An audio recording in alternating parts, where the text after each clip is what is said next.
Hello Technolovers, siapa sangka Presiden Prabowo Subianto kini memilih kendaraan taktis buatan anak bangsa sebagai mobil dinasnya. Bukan Mercy, bukan mobil mewah luar negeri, tapi mau Garuda limusin buatan Pindad. Tapi tunggu dulu, kemana kabarnya mobil SMK yang dulu sempat dibanggakan era Presiden Jokowi? Kenapa SMK yang digadang-gadang jadi mobil nasional justru sepi kabar, sementara Maung malah melesat jadi simbol kemandirian industri otomotif Indonesia? Apakah ini pertanda kebangkitan baru mobil buatan dalam negeri atau justru akhir dari mimpi besar bernama SMK?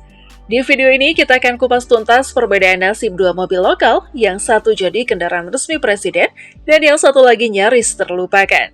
Yuk tonton sampai habis, karena jawabannya mungkin bikin kamu tercengang.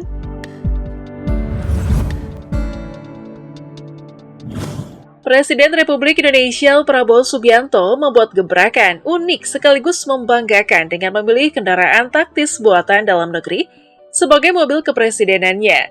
Bukan mobil mewah buatan Eropa atau SUV import dengan segala kemewahan, melainkan Maung Garuda berkelir putih.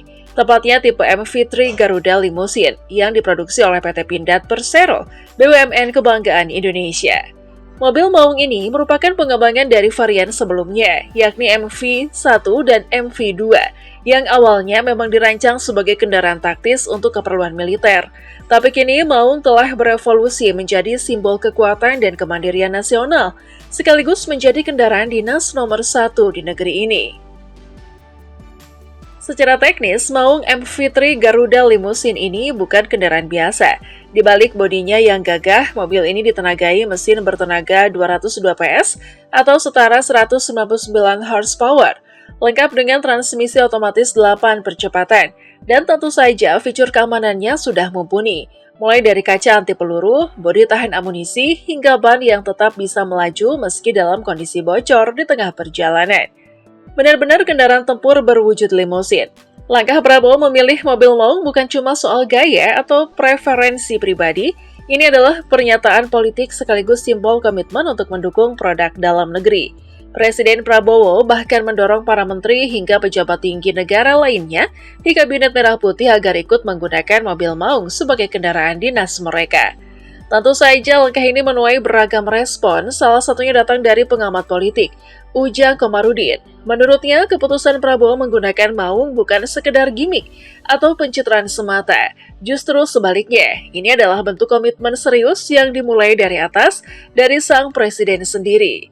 Saya sih melihatnya bukan gimmick ya, ini keseriusan komitmen Prabowo karena dimulai dari dia sendiri kan, ujar Ujang dalam wawancaranya bersama bisnis pada Senin 29 Oktober 2024. Karena Prabowo sendiri menggunakan mobil Maung buatan Pindad, dan karena dia presidennya, ya tentu berkepentingan memerintahkan kepada bawahannya membantu pembantu presiden untuk menggunakan juga mobil yang sama. Lebih lanjut, Ujang menilai langkah ini sebagai angin segar bagi industri otomotif nasional.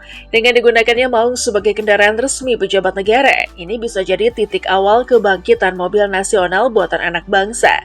Yang menegaskan bahwa komitmen dari presiden dan para pejabat negara sangat penting sebagai contoh nyata dalam membangun kepercayaan dan rasa bangga terhadap produk dalam negeri. Kalau ini terus berjalan, saya melihatnya sebagai langkah awal yang positif. Ini bisa jadi fondasi untuk membangun kembali mimpi mobil nasional dan harus dimulai dari atas, dari presidennya, dari para menteri, dari kabinet, tambah Ujang. Tak hanya soal kebijakan, langkah ini juga punya potensi besar untuk menciptakan legasi tersendiri bagi Prabowo sebagai pemimpin. Menurut Ujang, dengan menjadikan Maung sebagai simbol kendaraan nasional, Prabowo bisa meninggalkan warisan penting, mobil buatan Indonesia yang digunakan secara luas di tingkat pemerintahan dan menjadi kebanggaan nasional. Jadi, di balik mesin bertenaga dan desain gagah mobil Maung tersimpan pesan kuat tentang kemandirian, keberpihakan pada produk anak bangsa, dan komitmen membangun industri dalam negeri dari hulu ke hilir. Sebuah keputusan yang tidak hanya bersifat simbolik, tapi punya potensi besar untuk mengubah arah kebijakan industri otomotif nasional di masa depan.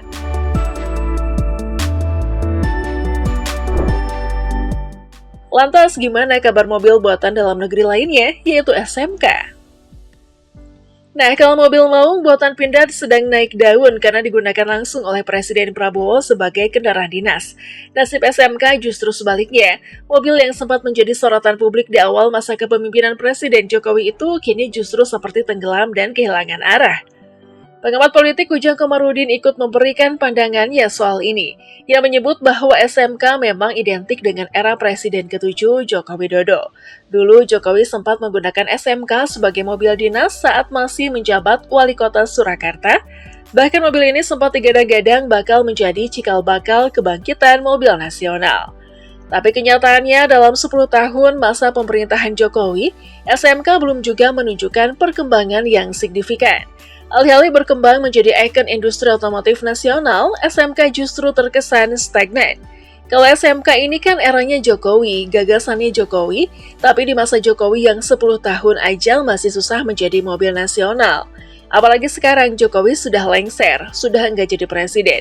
Jadi memang agak sulit kalau kita bicara soal masa depan SMK. Ujar Ujang kepada Bisnis Selasa 29 Oktober 2024.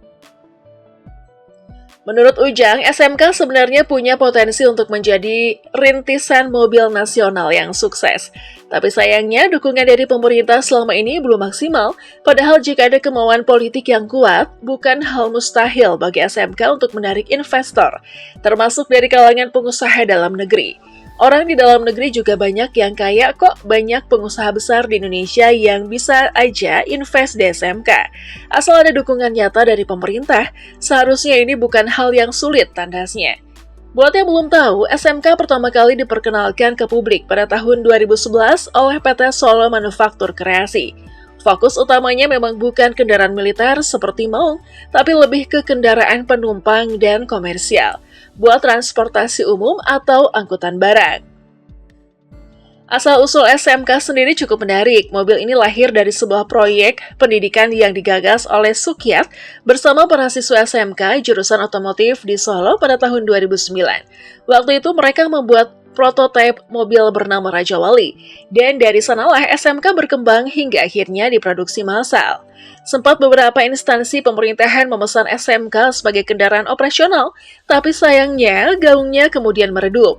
Baru pada 2023, secara mengejutkan SMK muncul lagi di ajang Indonesia International Motor Show atau IIMS. Kemunculan ini seperti secerca harapan bahwa SMK masih belum benar-benar hilang dari peta otomotif nasional. Namun untuk bisa bangkit dan bersaing, SMK butuh lebih dari sekedar nostalgia. Dibutuhkan strategi bisnis yang matang, inovasi teknologi, dan tentu saja dukungan politik yang konkret dari pemangku kebijakan. Jadi kalau mau sekarang menjadi simbol mobil taktis buatan anak bangsa yang dikawal langsung oleh Presiden, SMK masih butuh mesin pendorong yang kuat agar bisa kembali melaju di jalur yang benar. Pertanyaannya sekarang, siapa yang akan menjadi sopir baru untuk menghidupkan kembali mimpi besar SMK?